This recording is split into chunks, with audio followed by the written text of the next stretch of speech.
বন্ধু মনে রাখো ভাইয়া, একটা কথা শক্ত কই, রাগ হইও না প্রিয় ছেলে বাপ। এই কপাল পৃথিবীতে উপার্জনের দুনিয়াবি কোনো কাজে লাগে না। এই হাত পাও এগুলা মানুষের অঙ্গ প্রত্যঙ্গ কাজে লাগে বিভিন্ন উপার্জনের কামে। এই কপাল এটা দুনিয়াবি কোনো কামে লাগে না। দেখ কোনো কাজের জন্য ওটা দিয়ে কোনো উপার্জনের কোনো কামে, দুনিয়ার কামাইয়ের কোনো কাজে এই কপালের এটুকু জায়গা ব্যবহার হয় না, এটা লাগে না আর কি।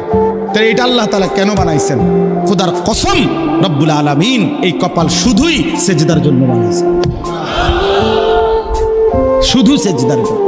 এই জন্য যে কপাল সেজদা দেয় না, যে কপালে সেজদা নাই, তুই মানুষও না, মানুষের বাচ্চাও না।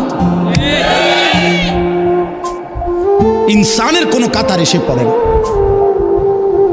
সে কোনো মানুষের কাতারে পড়ে না। ইনসানের কোনো কাতারে পড়ে না যার কপালে সেজদা। কারণ কপাল বানানোই হয়েছে। সেজদা কাকে বলে? ওয়াদউল জাবহাতে আলাল আরদ, জমিনের মধ্যে কি রাখা। এই তো কপাল রাখাটারেই কি কয়? তার মানে সেজদা কপাল, কপাল বানানোই হয়েছে কিসের জন্য?